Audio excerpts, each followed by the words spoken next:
When do you have the talk with your kids? Just once. Just one time, right? We just cover the birds and the bees and we're good for life. What legacy are you leaving when it comes to sex and sexuality? This is a 3-part series. So over the next 3 weeks, we're going to dive into the birds and bees and beyond. Mama says namaste. Mama says namaste. Making a family can be easy and fun. Oh, yeah, but raising a family can be a whole different story. From spouses to kids to the crazy daily grind, life often directs us away from connection and more into reactive chaos. If you're tired of that cycle and are seeking something beyond the picket fence blues, this is the show for you. I'm Ashley. And I'm Nathan. And we're here to take you from chaos to clarity by bringing awareness and intention into your home, not waiting for one day, and highlighting how the uniqueness in each of us strengthens all of us. Take a deep breath in and let's start a brand new day. With Mama says namaste. All right, this has been brewing for a while. If you have been following Mama Says Namaste, you've probably seen in social media where we've been asking for your stories and your thoughts regarding sex and sexuality and having the talk with your children. So we've been kind of building up for this, and now I'm excited about having this 3-part series. So today is Nathan and me talking about our personal experience and suggestions and some resources and tips for navigating this aspect of conversation with our children. And then the next 2 weeks are 2 interviews that I have done with Jessica Connolly, and I'll share a little bit more about what all she is doing with her Moon Daughters business and a little bit more about that as we go along. Fun. What a great topic. Everybody likes to talk about sex with their kids. Why are you laughing? Because it's what fills everybody with dread. It's like this anxious thing. And so, I mean, and oftentimes you'll have, there's I'm going to research and study and create this huge big presentation and I have to get it just right, or I'm going to avoid it and hope it doesn't come up in conversation. It does feel like a parental home run. You have to try to smash at the first bat. You get one crack at it and you don't want to mess it up. But I think that's kind of a product of our generation's upbringing in a way. I mean, sexuality was kind of a scary thing. I mean, I don't know how you were talked to about sex, but I was kind of cut and dry. Like my dad sat me down at a certain age and we just kind of had the mechanics conversation, but that was it. Like we didn't really talk about boundaries or the impact of sex or anything like that. It was just like, here's how it works. So be careful. Right. So yeah, you got more of just you kind of did get more of just the talk. It was the mechanics. Very standard. And if I had questions, I could bring them up to my parents, but it was like. How old were you when you had, when this first, yeah. See, I was like maybe like 10 or 11. I wasn't paying attention to any of this stuff. I was playing. I didn't care about girls. I didn't care about any of that stuff. And then. Before 10 and 11, was there any conversation about anything? Well, maybe I say yes to. Yeah, I had to have been like 10 or 11. Maybe I was younger. But I feel like I was doing like camps and stuff. Mm-hmm. My dad sat me down and talked to me about it and was like, here's kind of how it works. You should know because everybody else is talking about it. And that was more about what it was about. It's like we didn't talk about it in my family. They knew everybody else was talking about it at school. Mm-hmm. It wasn't like a taboo topic. We talked about sex in a way, but it was not something that was consistently explored. Not that it's consistently explored in our house, but except for between. Well, hey, we'll get to that part. Between two ferns. Oh my goodness. All right. So for me, it was way earlier than that. And this is why I wanted us to share kind of our own experiences with it too, is to your dad's point that, well, this is going to be what conversations are going to be coming up. Other people are going to be talking about it. I learned about the birds and the bees in detail from a friend when I was 5 years old. And so when I was 5, maybe 6, but I remember the conversations. Like I remember the situation. Like, were these multiple conversations you guys would have, or just like once? No, this was me having a little friend who was actually a missionary family that had was visiting in the area, and they were missionaries, and their little daughter was about 2 years older than I was, and she loved to play with Barbies, and so she loved to show me all kinds of sexual scenes with the Barbies, and I had no idea what was going on, and so I saw it all, and then I remember driving in the car with my dad, and the irony, I'm the only daughter in the family, only girl. I have 2 older brothers, and who do I go to talk to about sex? My dad. So we're in the car, and I remember asking him about, what all I had seen with the Barbies and what happened. And he just kind of factually gave a few details. And I don't remember any major weight of that conversation. It was just kind of, explained just like nature, just like with animals. And then it was just kind of ongoing conversations beyond that. But the point of it, though, is that, that idea of when is it the perfect time to talk to your child about it? Well, the fact of the matter is that, this is a part of who we are from the moment we're born. And so this perfect time, you may or may not be able to hit it. I mean, if my parents had an idea of what their perfect timing is to have this conversation with me, well, man, it sure wasn't at 5 years old laid out by Barbies. But that was my situation. That was my first exposure to opening that door, and the timing was right. I was inquisitive and I paid attention, and I saw that. You have some kids where, yeah, they're oblivious and they're 13 and have no idea. Yeah. But you have others where, we were exposed to it at an early age, and it got our attention. And we said, right. Well, what is this? Right. Well, and to that point, as a parent, I think that is the misconception, is that there is a right time to discuss it. Right. And there really is your kid really decides, I think, that for you. Like, if they're not, like with me, if they weren't paying attention, it might be important to, hey, there's a red light up there coming up that you need to be aware of. But with, with our experience, as we have raised girls, which has been a different experience, I think, for both of us, because we were expecting to raise boys. Oh, just completely. to be totally candid. Yeah. Most of my friends growing up were boys. I ran with my brother and his friends, and I had older brothers, and I always related well with guys, and was completely set to have all of these boys in the household. Yeah, the only girls that would run around with us is the ones that would keep up. Yeah, and so otherwise you were. I was gone. But I mean, that was as we were having children and they were getting older and more aware. Those conversations started to crop up, and we would talk to Clara, our oldest child, fairly young, I guess in the 5, because of that, because of your experience. We were talking about it at. Oh, well, really though, for us, when you have a child that is verbal and you get pregnant again, I mean, it's a perfect scenario. And it's oftentimes when this conversation comes up is when you have these kids, there is a time when you're having babies. And as the few are getting older, they're going, where did that come from? Coming out of there. Right. And so that was how the conversation started for us with Claire. Because I was pregnant with, That's right. I was pregnant with, so she was Juliet, I think. And so she was about 6. Yeah. And so she was old enough that she was wondering, how did the baby get in there? And she was an animal lover. And I want to read this. This was one comment that I thought was a good all-encompassing one. She wrote this, and I really loved how she laid it out. So who wrote this? Cassidy Cash. She said, I've read my boys the book, It's My Body and What I Say Goes, and it's to talk about body boundaries, consent, and respect. And I've not read this book, but I definitely want to check this one out.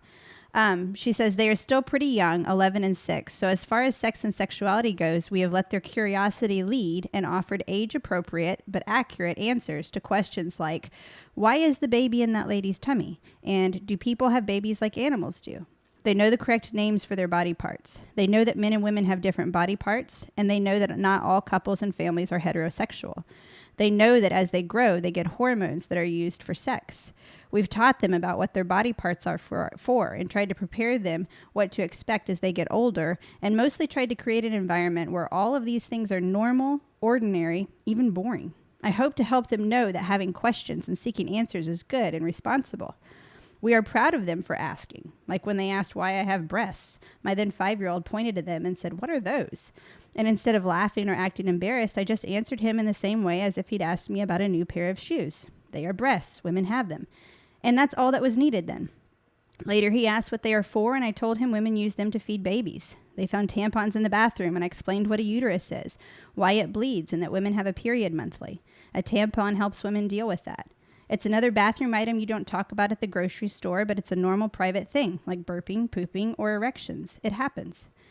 Again, straight answer, no fuss, totally normal things. We try to honor their questions with objective answers appropriate to their ages. I'm sure we aren't doing everything we could do, but this approach grows well with them since their questions get older as they do. And boy, I wrote back, I said, spot on. I so agree with that. I mean, it's almost like the process is strewing. Like as it comes up and it's in their face, those are those opportunities, those teaching moments that you can jump onto and really help a child understand its purpose, its function and its purpose and how it's related to them. Because as they get older, good touch and bad touch. I mean, just as preschool teachers, you and I working with 4 and 5-year-olds, that was a constant. You stick 4 and 5-year-olds in a room together, and everyone is on the gamut of the spectrum of what they know and don't know, and what they're comfortable with and what they don't quite understand or are uncomfortable with. And so, there were a lot of situations just thinking in that, like that would come up in a kid's life where, I would say it's not something to hide and shy away from. Sexuality and sex is something to talk about, just like brushing your teeth in a way to your kids, because then it's not this taboo, unknown thing that has secrets where there is, that those conspiracy theories can fly more when you're not informed, when you don't have a baseline of information, then what anybody says is possible. Right. And I love the idea of normalizing it. I mean, this is a fact of life. This is part of who we are. And we have to keep in mind that when we're talking about, we say the birds and the bees, and we think of this as intercourse. We have to teach our children intercourse. Okay.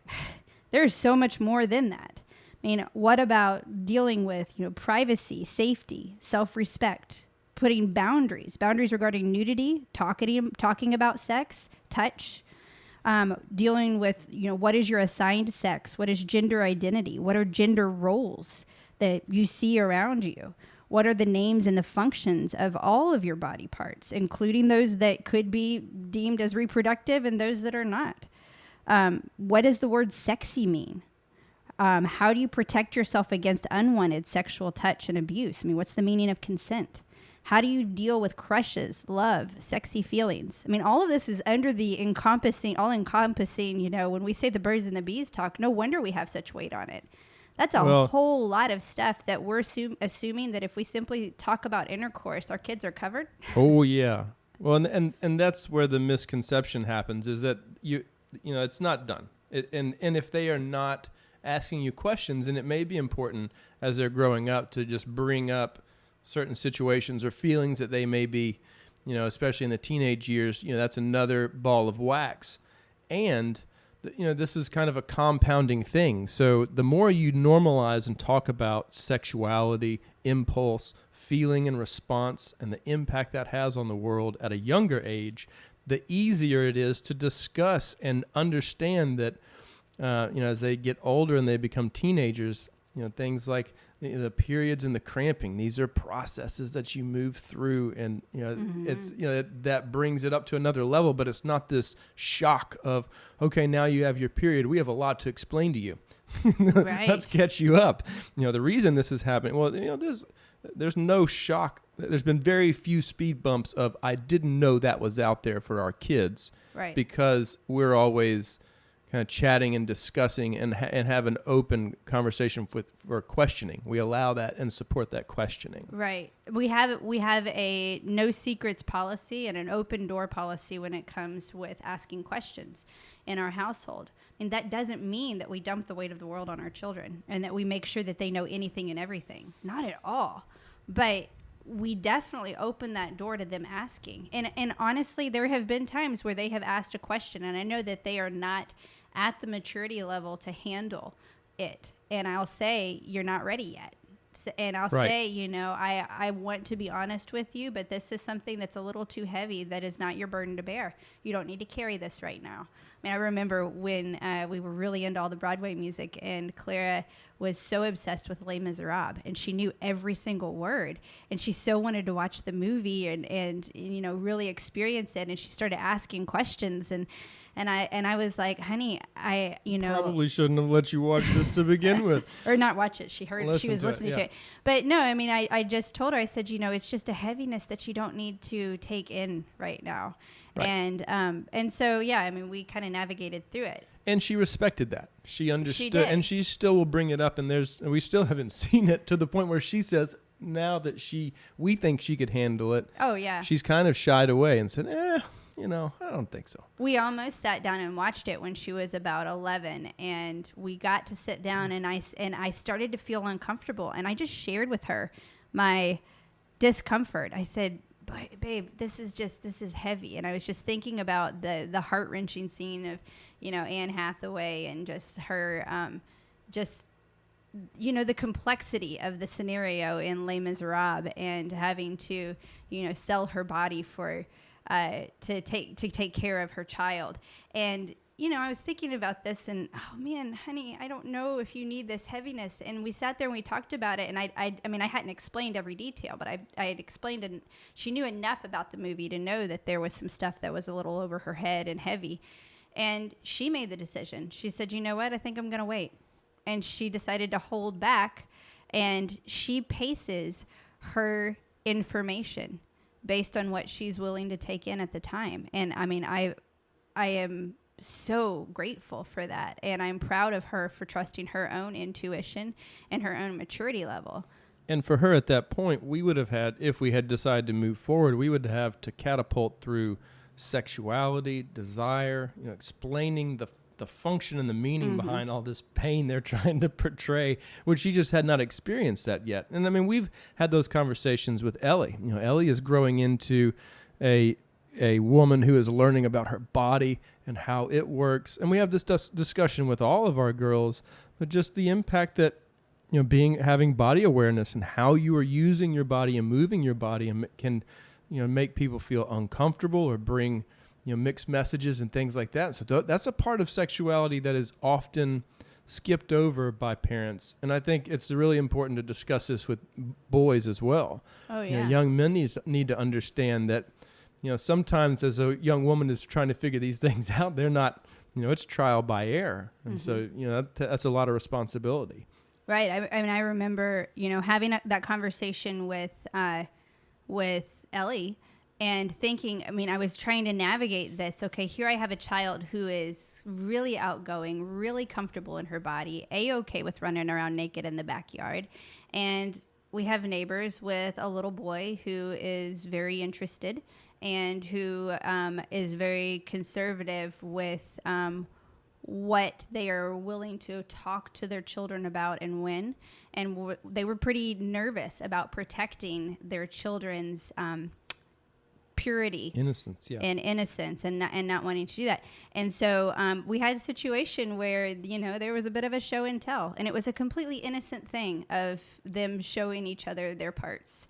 And it was two young kids curious about mechanisms, and I took it as that. But there came a point where this other mother, she really freaked out about my daughter mooning the other little boy on the trampoline. And it opened the door for a conversation. I didn't want to shame my kiddo and say, you cannot show off your body. You need to keep your body hidden. But then again, we are in a culture where walking around naked, she may see it on the documentaries in Africa and people, that don't have clothing like we do here in the States and think it's okay. But I said, our culture does not walk around naked. And we have to be respectful of you know your body, you respect your body, but you never use your body in a way that makes someone else feel uncomfortable. Don't use your body for manipulation. And so we talked about that, and we talked about how, our body is our sacred space, and how we can show respect for that, and also respect for others by the fact that it's your body, it's private to you, and it's not necessary to shake it at other people, especially if it is to make them feel uncomfortable. And so we just kind of opened the doors to conversations about on those, oftentimes, that consent, mutual respect, being aware of how you are using yourself, what you're saying, what you're doing, how you're acting, how is that impacting those around you? Well, that goes way beyond sex and sexuality. That goes on our impact in general. Right. It goes into how you're interacting sexually. Sexually, yeah. And those are, to the point of this story, it is important, I think, as a parent to recognize that the conversation around sex and sexuality is not always a lecture. It's more opportunistic. These things come up, and whether you're trying to just hide and avoid the conversation or you're trying to face it head on, they're going to show up because kids are curious and exploring these aspects of themselves and others, especially if it is taboo. As soon as they find somebody who is more comfortable in the opposite of that, and they will, that will be explored. We saw that often when we were preschool teachers where, like I know I've already mentioned this once, but we'd have one child who knew, every medical term and diagrammed it. And her parents were doctors. And so she came from that world. And then we would have kids that had never even, all they knew is it was called a button, but buttons were also on shirts. So it was really confusing. Mm-hmm. And so, that was, we had that gamut of kids interacting. And it's important for you as a parent to help your children navigate how you, it's almost like a style or a comfort zone, how your family is comfortable sharing that and expressing that. Because that's very unique. It's important for them to understand that each family is unique in that approach. Right. And that, of course, we can have those conversations, just like you have the conversations regarding, Santa, the tooth fairy, or even maybe your own personal religious belief systems, where you say, this is what we believe in this home. And these are conversations that, parents can have with their children, not a conversation for you to have with the other child and talking about that. The conversations are happening. Yeah, the conversations are happening regardless. And so, how are you going to equip your child to navigate those and learn when it's okay to go down that road, or maybe when they have gotten in over their heads or anything else? Well, because it really helps to set a framework for, kind of that sexual legacy that we've talked about with our kids, and just the importance of, we want our kids to understand as much as they can of what's out there before they're, on their own roads, and, how we have found comfort and safety in those areas. We want them to know where those spots are. Mm-hmm. So, yeah, there's a story that it's actually shared in a course that I discuss in the third part of this series, and I talk about it with Jessica. But I want to just share it now, too, because it was such a great eye-opener to me, just on something that I hadn't seen or I hadn't thought about before. And it is, she's a sex therapist, Cherie Cat, and she is the lady that does the sexual legacy course, which I'll talk about in a minute. And she was sharing about her daughter, when her daughter was about 7 years old, going to a new school, and, that first week, having the instant best friend, and, Susie's my best friend, and she's invited me over for a sleepover. And instead of now, I mean, of course, there is that mommy protocol of, okay, well, I don't know who this person is. Well, she took this as an opportunity instead of her just grilling and trying to inform, you're trying to figure out who the parents were and all of these logistics. It was a beautiful opportunity for her to lay a foundation with her daughter on how to progress a relationship and how to really respect boundaries. Because, I mean, you think about it, and yeah, an innocent 7-year-old wanting to go spend the night and have a sleepover with her best friend. I mean, there's nothing sexual that was involved in that at all. And it was 2 innocent little girls. But if you pull back, it's a kid coming. I mean, if you have a person that as an adult says, you know, hey, I just met Joe, we're going to go sleep together tonight. Right. Right. Well, okay, well, we got a one-night stand here. Okay. Well, do you know anything about Joe? What's his last name? Who are his parents? Where does he live? What's his lifestyle like? You know, all of these different things. And so here we have an innocent 7-year-old ready to hop in the sack, essentially, with another little girl, not knowing anything about her. Well, Cherie did a wonderful job of just kind of pacing her back a little bit and saying, you know, hey, before we do a sleepover, you know, I'd love to get to know the family. What if we start with doing a play date at the park and we get to know not just Susie, but, you know, Susie's mom, and we can talk with Susie's mom and we can get to know them. And, you know, this is how you get to the point of going to stay at someone's house. You know, you create a friendship. You get to know more about who they are. You're clear on what your boundaries are and what's okay. And the next step of that is to role play, is to say, so when this comes up again and you meet another friend and you guys are lost in the excitement and you make plans, what are some things that you can, when that question comes up, hey, let's do this. Mm-hmm. How can you manage? And so you start talking about, well, you can say, fill in the blank. Mm-hmm. So they know how to respond, because sometimes just talking about the idea and what you like is, you know, what you're going to get when it happens again is that deer in the headlights of, oh, I'm not sure. I know I'm not supposed to because my parents said I need to do other things, but I don't remember quite how to do that.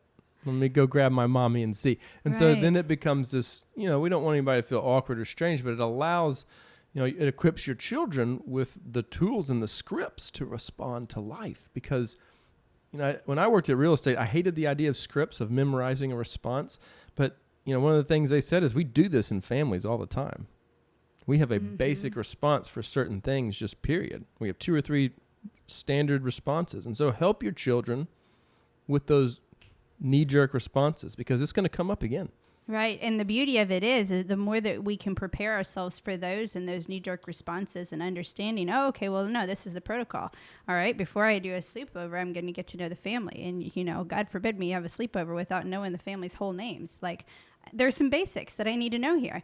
And so if all of those things are kind of already laid out, if they've already been practiced through, that's that much less decision making that we have. And we think about decision fatigue and the people that, you know, the Steve Jobs of the world that choose one outfit because there are so many things coming at us constantly. The last thing you want is to, you know, waste an hour of your brain space energy trying to figure out what all to wear for the day. So thinking about that when it comes to life skills and everything else, the more you can equip your children with navigating role-playing scenarios and what would you do in this situation? How do you handle these things? You know, what do you think when you see that billboard? What's your reaction? What do you think other people think about it? I mean, opening the door and having these just basic conversations. So we had those conversations 2 years ago when we were walking the streets of Las Vegas. Oh my! With all of our children, because that was where the sell of sex became very obvious and clear. Yeah. And the sales aspect of it. So we had a lot of conversations around that. That was when we were probably talking a lot about body awareness. Yes, it was. Yeah. And so, I mean, it's one of those times where you take those opportunities when they show up, and it may be like you were telling in that story, a package that you weren't really expecting, but talking about. Right. And it can be something that is in some ways completely seemingly unrelated, but it's a life skill that falls into ultimately knowing about sex. I mean, the fact that I have drilled into the girls from the get-go, every action has a consequence. I mean, you're darn straight that has to do with sex too. Every action has a consequence, and intercourse has a consequence, not just on the physical ramifications and what you may or may not get as a result of that intercourse, but the emotional, the mental aspect of that, that process of giving the most vulnerable part of yourself to someone else. And so there's a lot of different aspects of it. So when I'm talking about every action has a consequence, I could be talking about the action and the consequence of not making their bed, or, the kitty litter stinking up like crazy. Or I can be talking about the action and the consequence that has to do with an intimate relationship with a love interest. Well, and it just helps to draw that line between these aren't just actions that happen, but these are choices that are made. And, right. And and that's where both good and bad. When we can find ourselves in some, even as small children, in bad places and uncomfortable places because of the choices that we made, and that's just a lot of that is just innocent.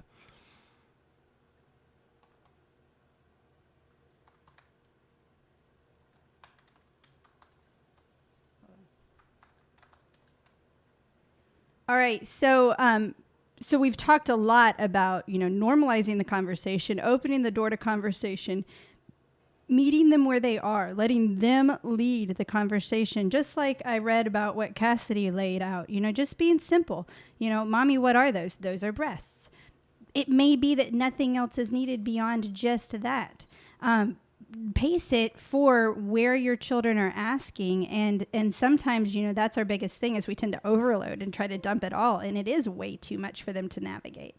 Yeah, this conversation is best done in bite-sized pieces over a long period of time, right. I think.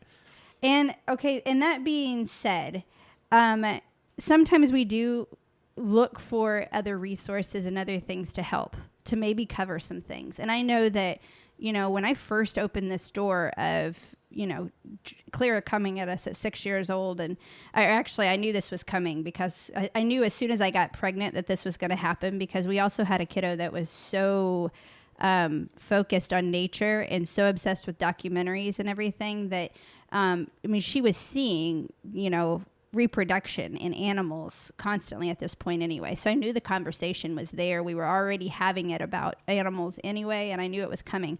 And so I started, thinking, okay, well, what am I going to do? What resources do I need for this?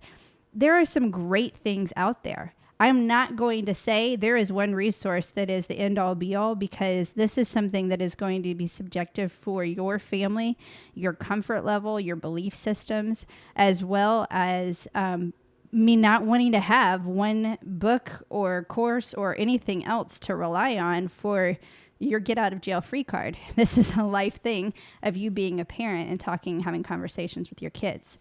Now, that being said, though, there are some great ones out there. So I will link to all of this stuff. I'll have links for everything in the show notes for this week, and I have a lot of links to some great ones in my educational resources page already. So I'm going to pull those ones over.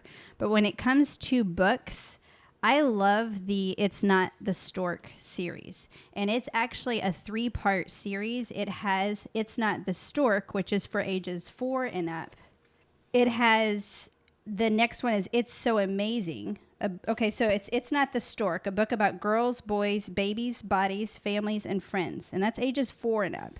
And then it goes on to It's So Amazing, a book about eggs, sperm, birth, babies, and families, and that is for ages 7 and up, I think. And then It's Perfectly Normal, changing bodies, growing up, sex, and sexual health, and that's for ages 10 and up. And I will say these books are really, really powerful. They answer questions about birth, babies, bodies, families, and healthy sexuality. Now, I'll also say the caveat that it covers a lot. Each one is a little bit more in depth, and they're addressing things like sexual identity and homosexuality and different variations of families that there are. And it also goes into elements of things like okay and not okay touch. And I love that terminology, for the record. My cousin works actually with victims, with children, especially with victims of sexual abuse. And she works at a sexual abuse center in Virginia. And she she is the one that goes and talks to the kids and finds out exactly what happened and all of that. And so, I asked her for pointers on what to do and how to explain it to kids and everything else. And, she reinforced that idea that we need to, our kids need to know the correct terminology, that's a big issue when kids are dealing with sexual abuse and they don't recognize or don't know what the terminology is called.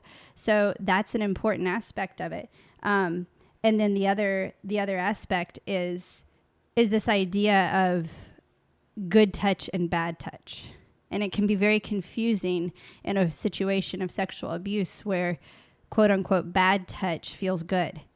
And it's a conflicting message. And so we talk about okay touch and not okay touch. And what is not okay? What's not okay is any touch that makes you feel uncomfortable and that is unwanted, that is, without consent. Keeping that in mind. And so again, this is something where we can go more broad than just sex or sexuality, but this is informed consent in life and making sure that they understand what that is. So I love all that's covered in that series. And I will be honest that when I read the 10 and Up series of this book with Clara, there were times where I went through and I read these books individually with the girls, depending on which kiddo and is how far they've gone in the book series at this point. But I would read a chapter and I would open allow for questions as much as possible. So we would read and I'd ask, do you have any questions about what we just read? And we would talk about it and navigate through it. And I remember with the one with Clara, the book opened up stuff I wasn't quite ready to talk with her about. And I did. And I would say, okay, this is a lot. Do you want to go here? And she'd say yes or no, depending on the day and whether she wanted to. And I remember telling her, this makes me uncomfortable. Like, as comfortable or as much as I want to talk to you about everything, like, there are elements that are private, I can be an open book, but I'm not going to invite my child into the bedroom to witness it. So, and that's a really important thing for your kids to see and witness, is that there are lines and boundaries that each person has, and that's very individual. Yeah. That, it's not a shame thing, and it's not a wrong thing, but there's a certain, let's say, flavor that each person enjoys. And, that's a great way of kind of explaining it, is you've got, it's kind of in that form. Right.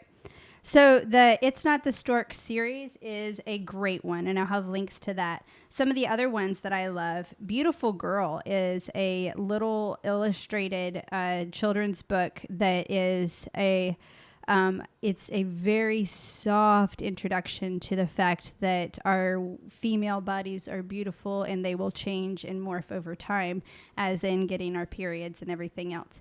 And it's done very, very lightly, but it's a beautiful book, and I love it. And we read that one a lot when the girls were really little. Additionally, of course, some of the books I'm recommending are going to be very female focused. Now, It's Not the Stork, I highly recommend for everyone. Beautiful Girl, obviously, is a female focused one. I have another one here that is, it is actually, get this, a pop-up book called Vaginas and Periods 101.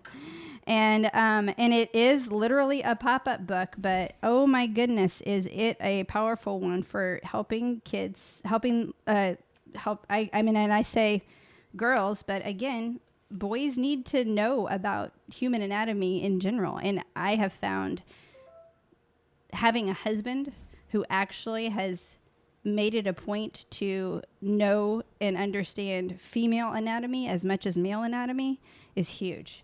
Him being able to understand, what all those girly parts are, of course, as a daddy to girls, is really, really important. So, even though this is a pop-up book, Vaginas and Periods 101, it's not like I'm saying only females can read this book. What it does is it creates a level of normalcy for the young man to understand that this is happening and coming down the pike, rather than, what is usually found on the playground where, it's jokes and shame. Right. So those ones are great ones. Another one that I love that is a wonderful one for kids, it says, children ages 8 to 10. But again, whenever we go with an age bracket, It's your child's personal maturity level. it is your child's personal maturity level. I don't say, oh, we can't do this until 10 when I have a very mature and ready 8-year-old. And I do not say, we've got to read this book if I have a very immature 12-year-old who's not quite ready to take on these conversations and not blab it to everyone else. You definitely pace this on what your child's maturity level is. But another one here is sex is a funny word. I love this one. It's a really great one on, kind of that idea of even like what the word sexy is. And it's, again, not just covering sex, but it's covering all of those things I talked about before: privacy, safety, respect, boundaries, your gender identity, names and functions, what the word sexy means. All of these different aspects are covered in there. And then on top of these different books, and there's a few other ones that I have in there. Healthy Bodies for Kids is another one that I had a friend that really recommended that one as a super thorough one with a little bit more of kind of the science about what's going on in your body. And then on top of that, I have some links to some talks that have been really fascinating. One of them is actually, I have it as an impressive sex talk from a Mennonite who gets it. And it is a beautiful one where she's kind of sharing, even from, having a conservative religious background, how she navigates sex and sexuality and why it is important to still have those conversations and not make it taboo in your household. And on top of that, then, I have 2 courses that I absolutely love. The first one is Cycle Wisdom for Mothers and Daughters. And this one is really for mamas, and it's learning how to reclaim your own cycle, connect deeply with your daughter, and empower her on her own journey to womanhood. And I will say this one is a really, really powerful one for just simply understanding how the female body works and our connection and our interconnection to nature and how much it's impacted by it. And so you will hear next week, the podcast interview that I have is with Jessica Connolly of Moon Daughters. And she did this Cycle Wisdom for Mothers and Daughters with another one of our friends, Melissa Reeves. And it is a beautiful one on really understanding that integration of who we are as females and how we are connected with our intuition and with nature to so much. And so I encourage you to listen to the next week's episode to dig more into kind of what all is covered in Moon Daughters. And then the following week is we're going to be talking about a new course that she has that's coming out, and it'll be coming out in 3 weeks when we are airing that interview. And it is about creating sexual legacy, how to talk to your daughter about sex with openness, honesty, and shame-free connection. And it's age-specific, holistic sexual health modules for mothers of daughters. And again, And I know Jessica is coming at this with the experience of 4 daughters, and so she is also in a all daughters home, and this is all very focused on it. But like we were talking about with the Vagina Pop-Up book, it is. I still feel, and I told Jessica, I mean, I know that there are dads that have gone through her course, and there are mothers and fathers of boys that have gone through. Well, I was just going to say we don't have any boy pop-up books. Yeah, we don't have any boy pop-up books, but I need to look for one.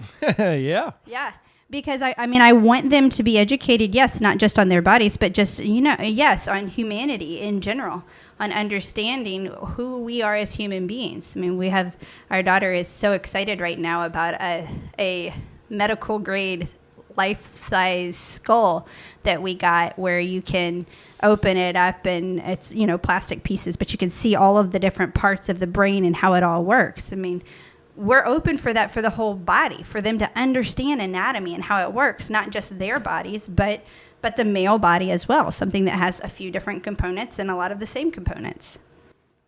So the Creating Sexual Legacy course it breaks it down by age bracket of where your child is developmentally or where your daughter is developmentally, what things may be going on and what things that you can do, what you can talk about, and normalizes, saying, you know, this is perfectly normal, that this is the age they start to explore their bodies, and this is the age that this happens, and things like that. So I loved that idea, too, of simply the name of it. You know, this is our sexual legacy. I mean, like it or not, we are setting a legacy for our children. And I mean, just like when it comes to when we talk about schooling and alternative education, we've said before, you know, like it or not, you are teaching your child. So you can be intentional about it or not, but it's happening. Your child is seeing and learning from you and modeling what you do. Well, they are looking to you for how they're supposed to feel and act and wrap their minds around different things. So if we're bringing, you know, shame or taboo feelings or trauma or anything into it, or we're avoiding it, or we are, you know, unable to handle what's going on, I mean, that's the legacy we're passing on to our children. Just like a fear of dogs. Are you passing that legacy on, or are you getting intentional about what you want your child's approach to be? They might have had a bad experience. Do what? But they might have had a bad experience with dogs. Right. Or sexuality. Oh, for sure. But does that justify passing that on to your kids? Yeah. And that's and I really do appreciate in both of these courses, Jessica and Melissa, and then Jessica and Cherie in these two courses, because she brings in a sex therapist, Cherie in the sexual legacy course. Both of these courses, they handle with such grace and compassion the fact that we all can carry a different element of trauma and shame around it. I mean, it's the culture that we've lived in.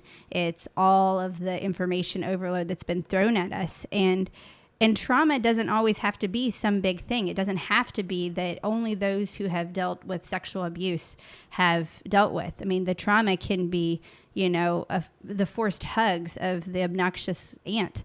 Right. All through your childhood, right? That made you uncomfortable, and it was nothing more than that. But so don't downplay your trauma or your shame. It may still be there, but pay attention to whether or not that's something that you're going to allow to become a legacy in you or your child's lives. It's an important undertone that's often not discussed in families, but the quiet opinions are picked up. I mean, it's almost like a form of racism is a terrible comparison, and it's something that's quietly joked about and played with, but never, or not always brought up to the forefront or discussed in families. Sexuality can be the same thing. You know, it can be such a hazy gray area that it can be unexplored, or it's picked up and decided upon through teasing and joking. Right. So our challenge to you this week is to kind of think about it and think about how do you frame the sex talk? Are you open to having those conversations constantly in your home? And have you opened the door for that and asked some, you know, maybe leading questions that just kind of help your children to think about this? Have you commented about it? Have you been open and talked about this, about maybe, you know, your viewpoints or your history in your past or anything else? How do you want your kids to see their sexual options? Yeah. Because, I mean, those are things that need to be discussed, and they're going to figure it out on their own if you don't. Right. So check in with where you are and what your comfort level is. And be sure to check out, again, on the blog that goes along with this. Those are always developed with a lot of links and further resources to dig deeper. And, of course, stay tuned for the next 2 in this series so that you get the full series on not just, you know, the opening the door for these conversations, but then some tools and some insights that may equip you to even move further along the way. This is a part of who we are. It's a beautiful part of who we are.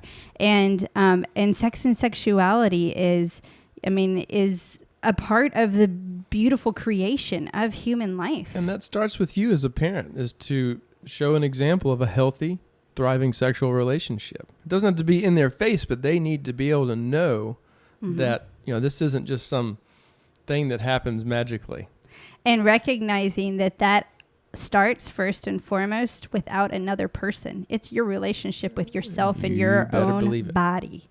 And it's recognizing that. So this is an aspect of something that we are so passionate about. And as much as I talk about understanding our personality style and our behavioral tendencies and how we think and act in certain ways, this is the physical aspect of it. And how do we know ourselves on the physical aspect as well? And how is our relationship with our own physical bodies? We need to know and be open to exploring this for ourselves as we are setting the example and leading by example for our children. Because being able to communicate that to somebody else is critical for a healthy relationship. Right. So the more that you can do that, the more you can gain that respect and see how the uniqueness in each of us strengthens all of us. Namaste. Namaste. 2, 3. Up with the rising sun, already on the run. Mama says namaste. Life is a tangled mess, and you don't have to stress. Mama says namaste. 'Cause today I will stand up and be all the change that I want to see in this world. Boys and girls, you gotta have to stand up to be free. Oh, namaste in your heart. Take a deep breath in and let's start a brand new day. With Mama says namaste.